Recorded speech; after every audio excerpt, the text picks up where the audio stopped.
우리 함께 봉독하겠습니다. 사무엘이 이르되 여호와께서 번제와 다른 제사를 그의 목소리를 청종하는 것을 좋아하신 같이 좋아하시겠나이까.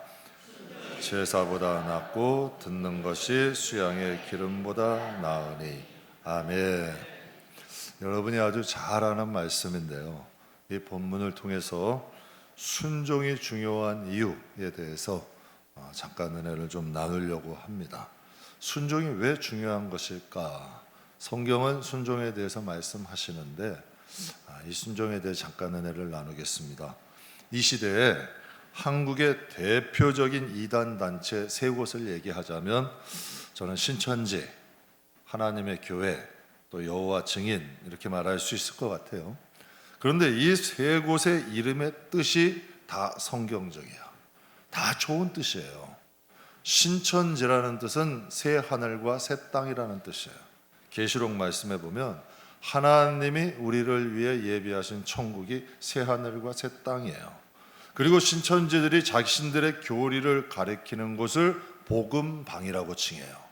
복음이 여러분 예수님이 복음 아니에요? 여러분 성경이 복음이잖아요. 근데 그들이 다 좋은 것들은 다 갖다 쓰는 거예요. 오히려 이단들에서 새하늘과 새 땅도 같다. 오히려 하나님의 진짜 교회에서는 새하늘과 새 땅보다 땅을 더 다, 새하늘과 새 땅보다 이 세상을 다루는 것이 더 많고, 또 오히려 복음보다 세상 잡담을 하는 것이 더 많아. 오히려 이단들에게서 더 복음이라는 단어가 강조가 되고, 오히려 새하늘과 새 땅이라는 것을 좋은 것을 다 갖다 쓰는 거예요. 하나님의 교회는 하나님의 것이잖아요. 하나님의 성전이고 하나님의 집이라 그러잖아요, 성경에. 그래서 성경에도 보면 하나님의 교회라는 말씀이 많이 나와요. 그러니까 이것도 갖다 쓰는 거예요. 그러니까 정말 좋은 뜻이에요. 하나님의 교회. 이게 여러분 정말 성경에도 많이 나와 있는 좋은 뜻이거든요. 그리고 또 여호와의 증인. 성경의 대표적인 여호와의 증인이 누굴까요? 모세예요. 여호와를 증언하는 사람 아니에요. 여호와는 하나님의 이름이에요. 하나님의 이름이 여호와예요. 그러니까 여호와의 증인, 성경에 있는 모든 인물이 다 여호와의 증인이잖아요. 저와 여러분도 여호와의 증인이잖아요. 사마리아 땅끝까지 이르러 내 증인되라. 하나님 말씀 증거하고 하나님의 증인되는 거 아니에요? 여러분, 이단도 나쁜 건 도용 안 해요. 좋으니까 자꾸 갖다 도용하는 거예요. 뭐 새하늘과 새 땅, 복음도 하나님의 교회도 여호와의 증인도 좋은 것이니까 자신들이 갖다가 악용해서 사용하는 거죠.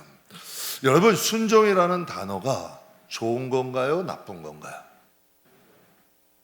그런데 요즘 교회 안에서 순종이라는 단어를 많이 사용해요? 안 사용해요? 잘 사용하지 않아요. 왜냐하면 순종이라는 단어를 사용하면 거부감부터 갖게 돼요. 왜 여러분 순종이라는 단어가 거부감을 주는 단어가 됐을까요?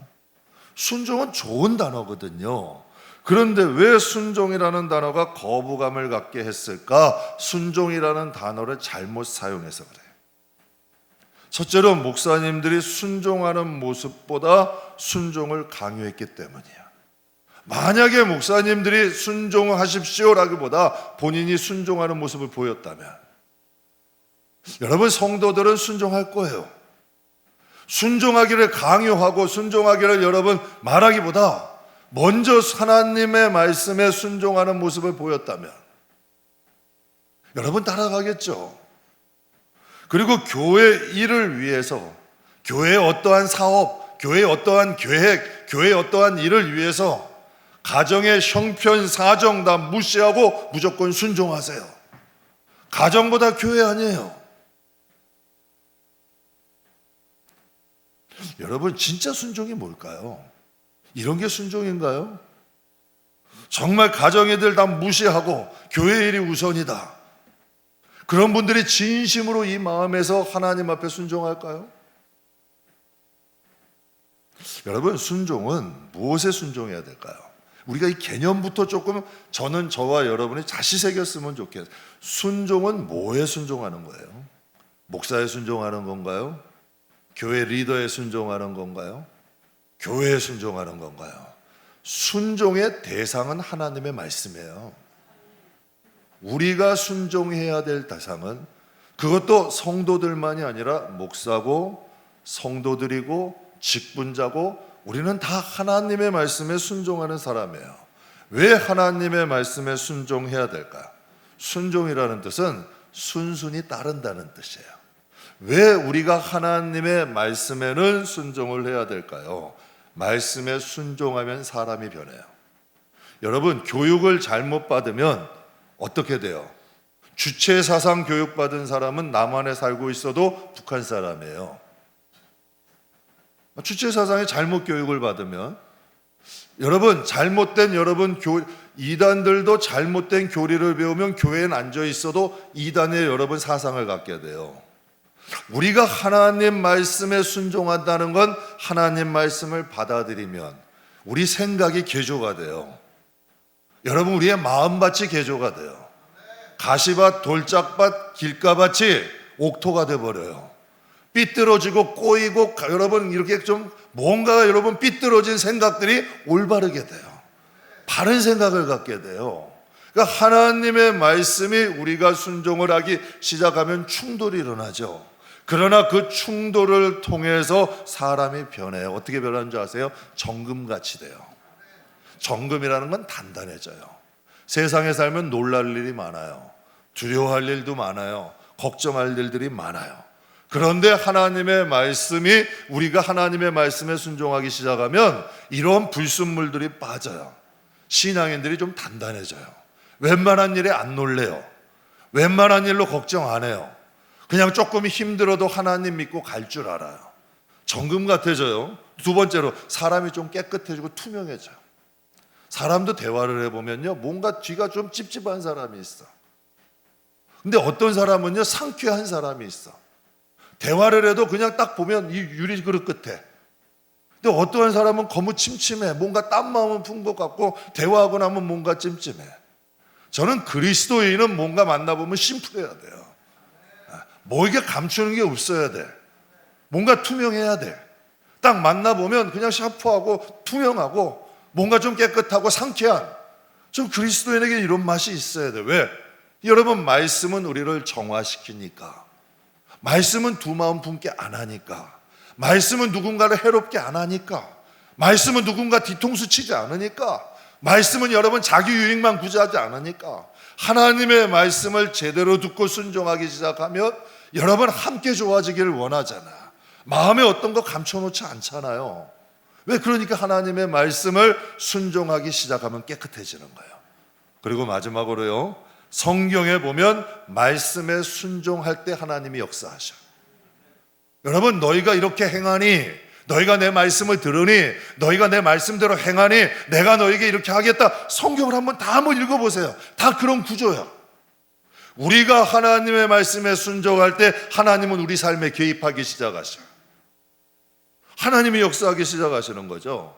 한국교회 좀 영성이 뛰어나시고요, 많은 분에게 존경받는 한 목사님이 설교 시간에 이런 말을 하시더라고요. 여러분, 각자 도생하세요. 이 무슨 뜻이에요? 여러분, 각자가 스스로 꾀할 또 여러분 살생, 직역하면 각자 스스로 살기를 꾀하라는 거예요.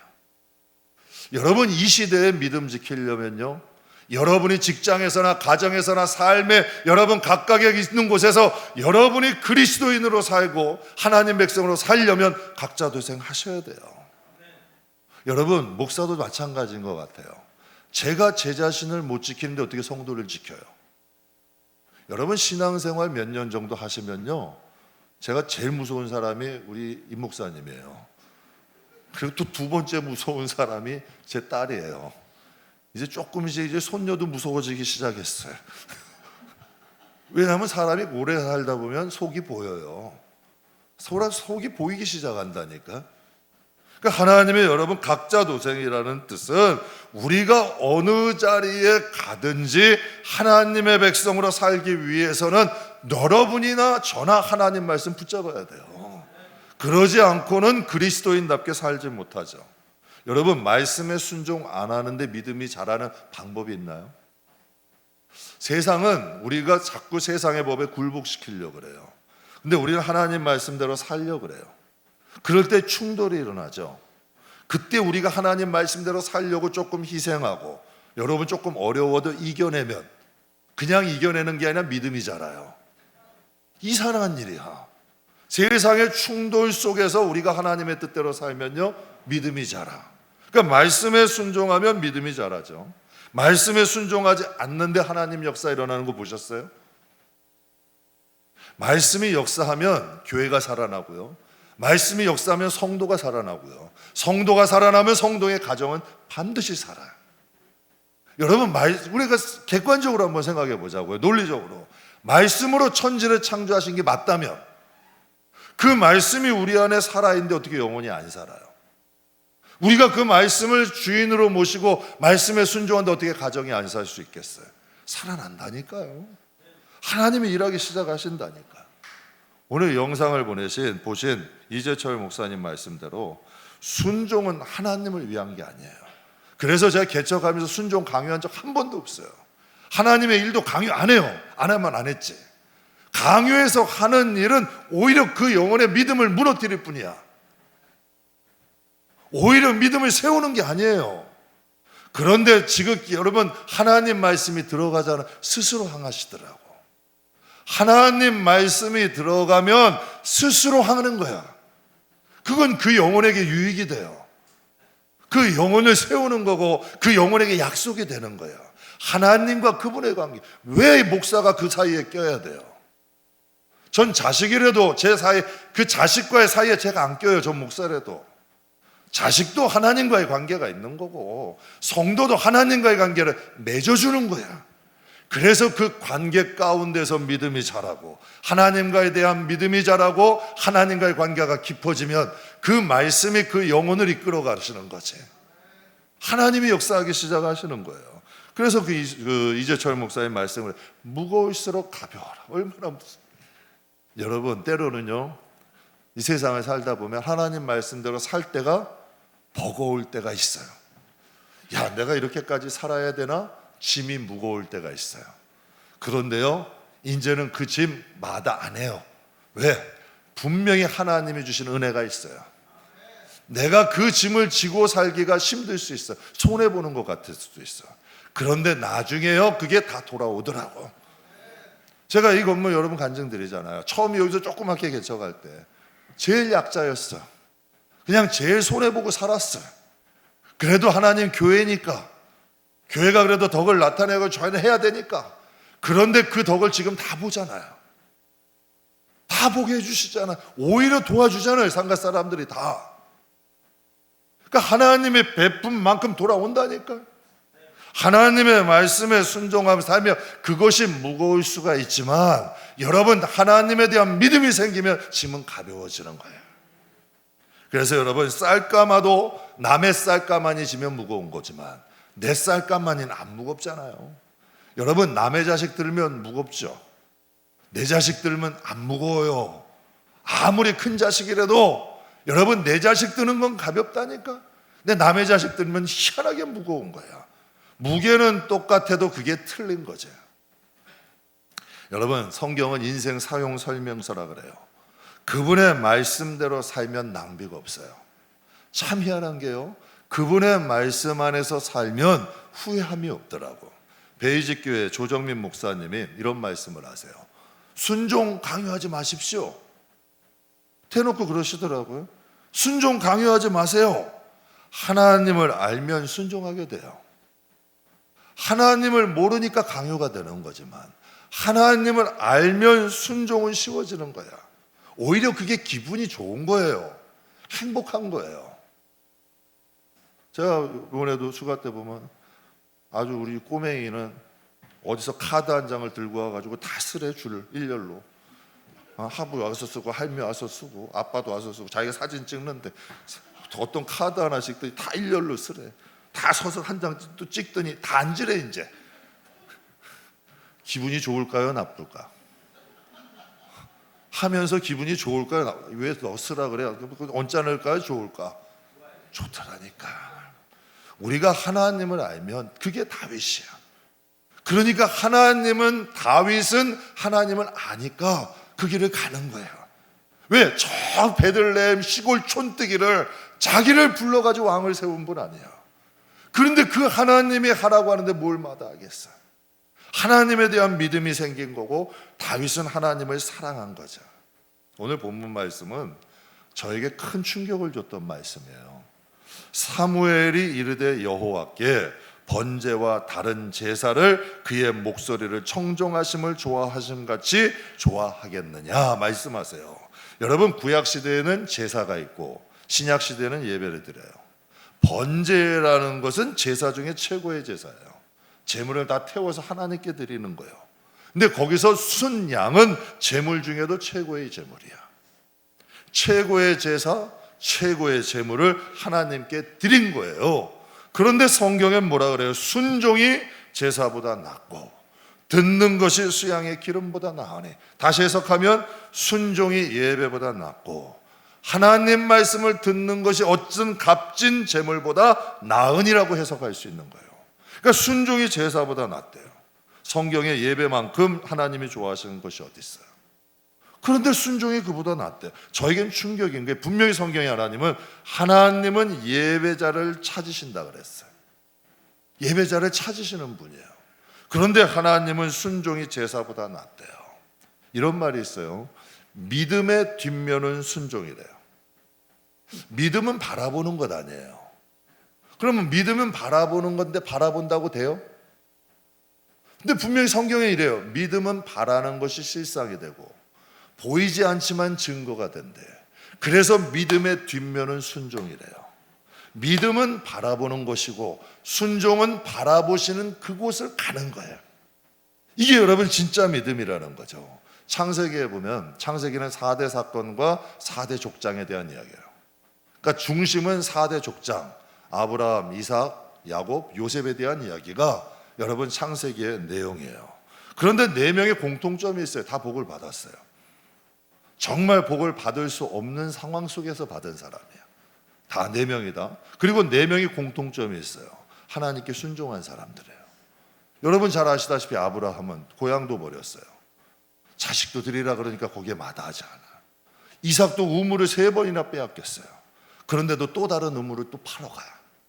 결국은 하나님이 인도하신, 하나님이 지정하신 르호봇에 이르게 돼. 만약에 이삭이 순종하지 않았다면 르호봇 못 갔어요. 또 여러분 야곱은 어때요? 100세의 노인이 환도뼈가 위골됐어요. 그런데도 놓지 않아요. 하나님이 축복하시기 전에 넌 안 놓습니다. 하나님 안 놓는 사람이에요. 요셉은 여러분 17세의 나이에 애굽 땅에 노예로 던져졌어요. 그러나 거기서도 하나님 뜻대로 살아. 지난주에 말씀드렸죠. 여호와가 함께 하시니까 형통하게 하시니. 감옥에 있으나 노예로 있으나 애굽 땅에 있으나 하나님은 누구랑 함께? 요셉과 함께 하시잖아요. 하나님, 여러분 요셉은 하나님께 순종하는 사람이잖아요. 그렇다면 여러분 순종은 누구를 위한 거예요? 하나님을 위한 거예요? 우리를 위한 거예요? 전 여러분께 진짜 순종은 나를 위한 거예요. 그러니까 우리가 이 순종을 왜곡해서도 안 되고, 여러분 이 순종이라는 단어를 잘못 사용하면 안 돼. 이 순종이라는 단어는 하나님이 우리에게 주신 축복이야. 하나님이 우리에게 주신 선물이에요. 그러니까 이것을 남용하면 안 돼. 순종은 하나님의 말씀에 순종하는 거예요. 그분의 말씀을 존중함으로 따르는 거예요. 그런데 어떻게 하나님이 우리를, 여러분 어떻게 하나님이 우리를 가볍게 대하시겠어요? 여러분 그 세계에 제일 좋은 말의 품종을 아라비아 말이라 그래요. 근데 어떻게 아라비아 말은 최고의 말이 될 수 있었을까? 최고의 품종이 될 수 있었을까요? 아라비아의 왕이 온 나라에 명령을 했어요. 최고의 말들을 가져와라. 그럼 내가 큰 상을 주겠다. 근데 몇 주 뒤에 수많은 명마들이 왕궁에 도착했어요. 그래서 왕궁에 도착해서 여러 가지 테스트를 거쳐서 100마리를 딱 남긴 거예요. 근데 이 100마리의 이 말은 하루에 천리를 다녀도 지치지 않고 명령에 따라서 달리고 설 줄 아는 말이었어요. 근데 이제 왕이 마지막에 이제 테스트를 하는데, 마지막 테스트가 뭐냐? 하루 종일 물을 안 주는 거예요. 이 말이 얼마나 목말랐겠어요. 다음 날 딱 동이 터서 이 100마리의 말들을 강가로 데려갔어요. 그리고 강가에 데려간 말들을 고삐를 탁 풀어준 거예요. 어떻게 됐을까? 이 100마리가 이 강가로 향하여 쏜살같이 뛰어가는 거야. 그때 이 강가에 달려갈 때, 강가의 물가에 닿을 때쯤에 조련사가 갑자기 멈춰라는 신호를 보낸 거예요. 그랬더니 여러분 96마리의 망은 그 신호를 무시하고 그냥 물가로 들어가 버려요. 그런데 단 4마리의 말만은 그 신호를 멈춘 거예요. 그 목마른 그 갈증을, 여러분 그 짐승이지만 그 갈증을 참아내고 조련사의 말에 멈추는 거죠. 그래서 왕은 최종적으로 이 4마리를 뽑아서 군말을 양성하는 종자말로 사용을 한 거예요. 그래서 그 결과 아라비아 말은 세계 최고의 품종이고 명마가 됐다는 거예요. 여러분 잘 달린다고 명마 아니에요. 정말 어떠한 환경 속에서도 정말 극한 상황 속에서 쓰람을 쓸 수 있는 것, 가라면 갈 수 있는 것, 이게 아라비아 말이 최고의 품종이 되는 말이라는 거죠. 근데 이 내용이 사사기 말씀에도 나와요. 여러분 비슷한 내용이 성경에도 기록되어 있어요. 기드온과 300용사 보면 사사기 말씀에 보면 이 미디안 족속이라는 이방 족속이 추수 때만 되면 자꾸 이스라엘을 침략하는 거예요. 곡식을 빼앗아가고 가축을 빼앗아가. 그러니까 이스라엘 백성 하나님께 기도했어요. 하나님, 이 원통한 사자. 근데 하나님이 기드온이라는 사람을 보낸 거예요. 그래서 저는 여러분이 먼저 쓰셔야 된다는 거예요. 하나님 앞에 기도하니까 기드온이라는 사람을 딱 보낸 거예요. 근데 이 기드온 시대에 미디안이 다시 쳐들어왔는데 13만 5천 명이 쳐들어온 거예요. 근데 이 기드온이 병사를 모으고 나니까 3만 2천 명이에요. 13만 5천 명 대 3만 2천 명 해볼 만하지 않아요. 그래도 한번 해볼 만하지 않아요. 근데 하나님이 갑자기 그러셔요. 두려운 사람은 다 보내래. 근데 두려운 마음을 가진 사람 가려니까 2만 2천 명이 가버려. 1만 명 남은 거예요. 근데 또 하나님이 그들을 물가로 데려가래. 그래서 물을 마시게 하래요. 그랬더니 여러분 목마른 군사들이 갑자기 물에다 머리에다 거기다 무릎을 꿇고 그냥 얼굴을 대고 막 헐떡헐떡 물을 마셔. 그런데 그 중에 여러분 간혹 있는 그 중에 여러분 몇몇 무리들은 물을 떠가지고 혓바닥으로 핥아먹는 거예요. 이제 하나님이 말씀하세요. 물을 여러분 무릎 꿇고서 거기서 막 물을 마시던 사람들은 돌려보내라. 그러나 물을 혀로서 핥아먹는 사람 300명을 통하여 하나님이 역사하신다 그러는 거예요. 여러분이라면 여러분이 기드온이야. 그걸 용납하겠어요? 3만 명이 싸워도 3만 2천 명이 다 싸워도 전쟁은 쉽지 않아요. 전쟁은 삶보다도 더 어려운 거예요. 목숨 문제잖아요. 여러분이 기드온이라면 그 말씀을 따를 수 있겠냐는 얘기예요. 수많은 사람들 3만 명이 넘는 여러분 그 수많은 사람들 다 보내고 300명 가지고 미디안에 13만 5천에 가라면 갈 수 있겠냐는 얘기예요. 그래서 하나님은 기드온을 보내신 거예요. 아무나 순종 안 하거든. 아무나 따르지 않거든. 그러니까 기드온이 중요한 거예요. 그리고 기드온의 말을 따를 수 있는 300명이 또 중요한 거예요. 여러분 우리는 예수 그리스도의 말씀에 순종하는 거예요. 제가 그래서 여러분에게 누누이 말씀드려요. 교회의 말이 아니라 목사의 말이 아니라 주님이 하신 말씀은 들으셔야 돼. 그래야 믿음이 생겨요. 그리고 그 말씀대로 조금 어려워도 자꾸 실천하다 보면 여러분이 산 증거가 되는 거예요. 제가 가끔 말씀드려요. 이삭의 믿음은 언제 달았을까? 자기 아버지가 자기를 끌고 가. 하나님이 드리란다고. 저는 이삭의 믿음도 더 좋은 것 같아요. 당시에 여러분 이삭은 아브라함의 그것을 거부할 수 있을 정도의 사람이었다는 거예요. 그런데 여러분 그걸 받아들여. 이삭이 어디서 그 믿음이 났을까? 내 아버지를 보니까 하나님이 정말 살아계시거든. 저 바벨론 땅에서 이끌어와서 우리를 이렇게 축복하시고 이렇게 살게 하신 그 하나님에 대한 신뢰가 누구에게 있는 거예요? 이삭에게도 있는 거예요. 그래서 여러분이 만약에 기드온 같은 사람이 되면 300용사가 있을 거예요. 따르는 사람들이 생긴다니까. 그러니까 여러분 기드온도 대단하고 300명의 사람도 대단하자. 하나님은 많은 수가 필요하신 게 아니에요. 정말 하나님의 말씀을 여러분 이 미디안의 그 13만 5천 명의 군사보다 하나님의 말씀을 더 경외할 수 있는 사람이 필요한 거예요. 여러분 이 세상에 많은 사람들이 세상을 두려워해요. 여러 가지 걱정과 염려를 살아요. 그러나 여러분 세상보다 하나님을 더 경외할 수 있는 사람을 통해 하나님이 일하시는 거예요. 정말 세상의 어떠한 두려움 말보다도 하나님의 말씀을 이 마음에 갖고 있는 그 300명을 통하여 하나님이 역사하는 거예요. 여러분 전쟁하면 필요한 게 뭐 있어요? 칼 필요해야 돼요. 창 필요해야 돼요. 방패 필요해야 돼요. 근데 기드온의 300몽사의 손에는 지금 뭐가 들렸어요? 항아리하고 횃불이 들린 거예요. 그런데 나가시겠냐는 얘기예요. 여러분의 손에 칼도 안 주셔, 창도 안 주셔, 방패도 안 주셔. 그냥 하나님은 뜬금없이 계획도 말씀하지 않으셔. 횃불과 항아리만 주셔. 그런데 왜 여러분 그 말씀에 순종할 수 있겠냐는 얘기예요. 분명히 예수님이 이런 말씀하시잖아요. 내 양은 내 음성을 듣고 나를 따르는 자야. 왜 성도들이 가면 서점에 가면 간증책들이 많을까? 왜 간증을 할까? 간증하는 사람들 내용 다 비슷해요. 상황만 다를 뿐이지. 하나님이 하셨어요. 정말 생각하지 못했는데 하나님이 행하셨어요. 하나님이 이루셨어요. 정말 저는 제가 항상 여러분이 어떤 분이 그러시더라고요. 목사님, 새해 맞으면 올해 계획이 어떻게 되십니까? 저 계획 없어요. 무책임해 보이세요? 아니요. 하나님의 계획이 더 낫더라고요. 바보라서 계획을 안 세우는 게 아니라 내가 세우는 계획대로 여러분 왔으면 우리 성도들 고생 많이 했을 거예요. 정말 우리 교회 공사 지금 4번을 했어도 성도들 힘들게 한 번도 안 했어요. 왜? 하나님이 살아계시다는 거 보여주고 싶거든. 교회 주인은 하나님이시잖아요.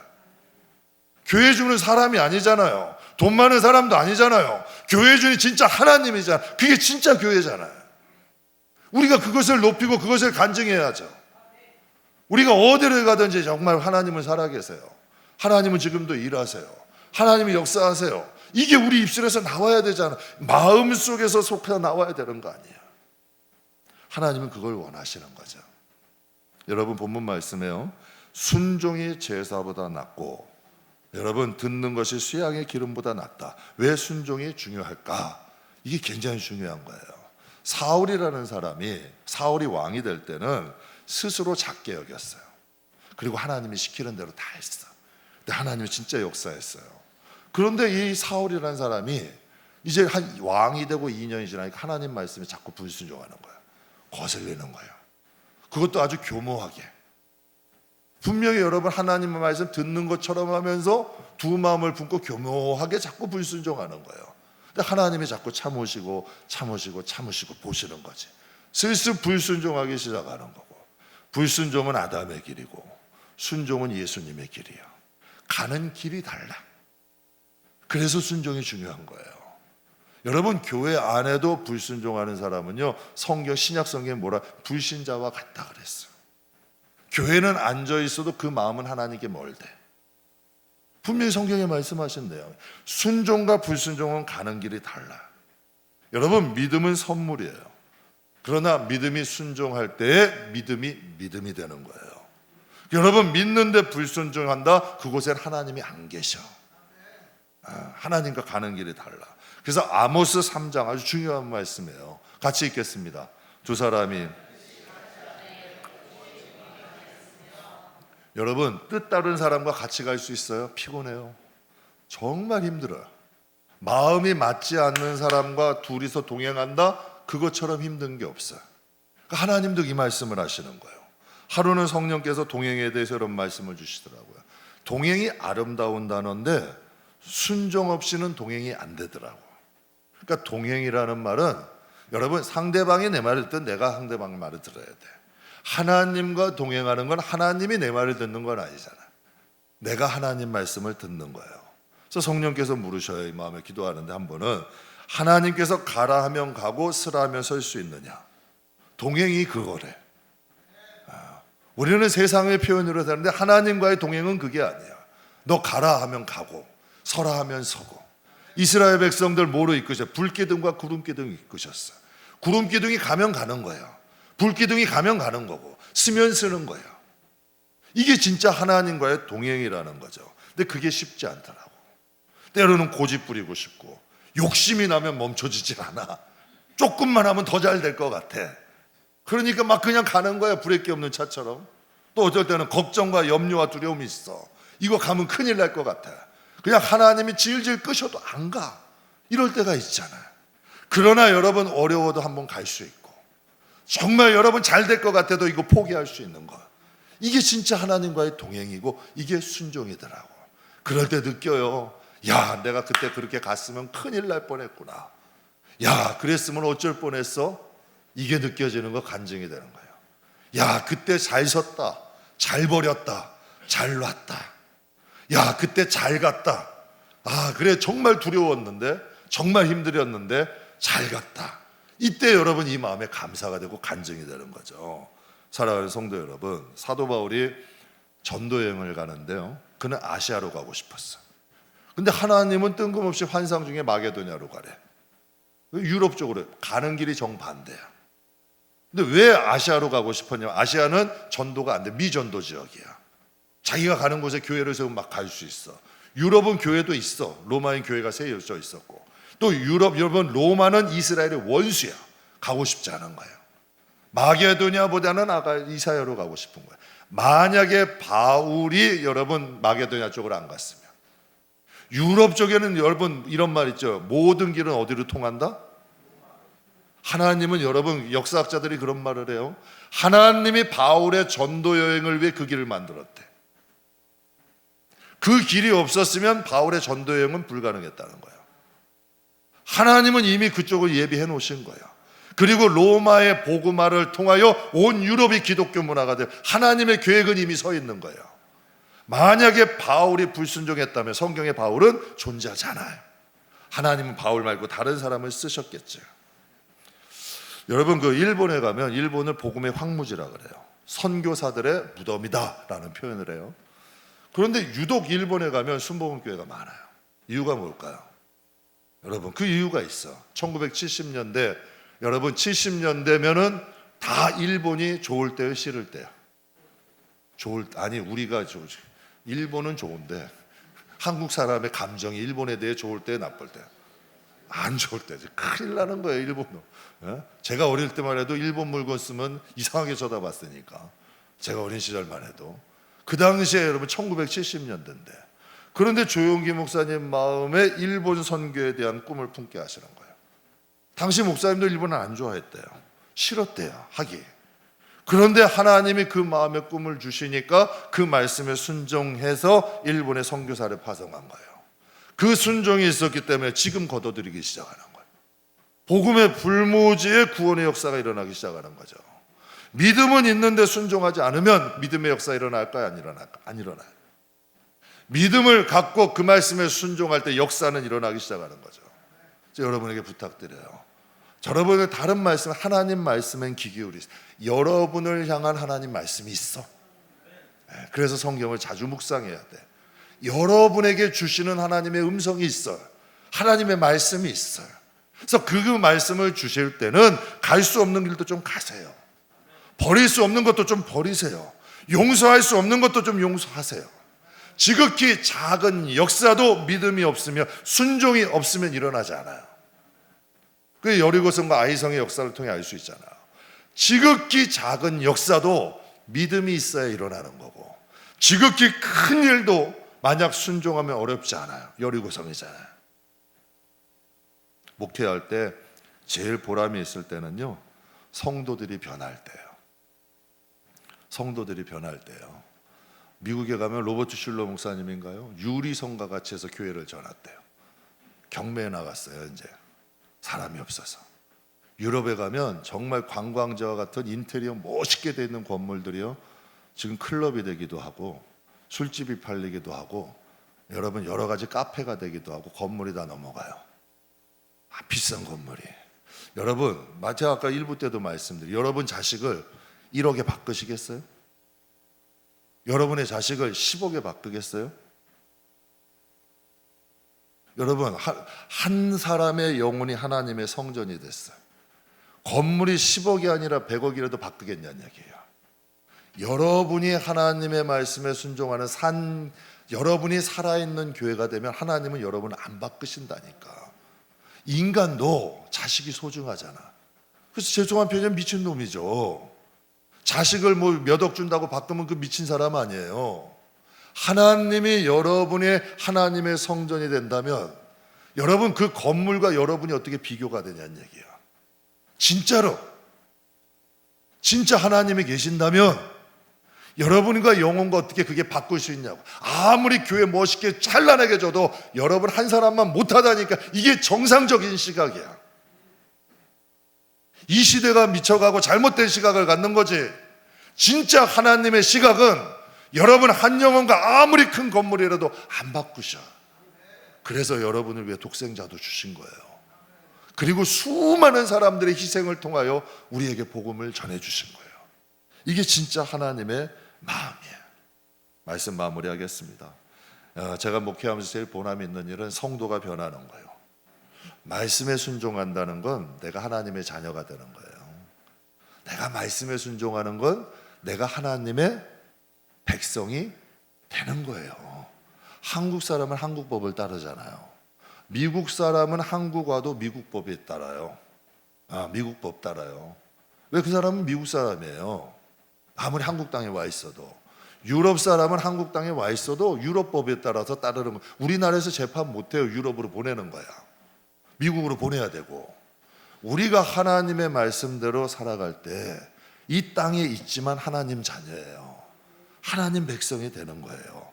사랑하는 성도 여러분, 순종 없이 받은 복은요, 사울왕도 그렇고 성경에 무수한 사람이 그래요. 순종 없이 받은 복은 여러분 신기루와 같이 다 사라져요. 성경이 이를 증명해요. 저는 뼈저리게 보는 거예요. 순종이 없는 여러분이 없으면 그 불순종과 함께 받은 복도 사라지는 거예요.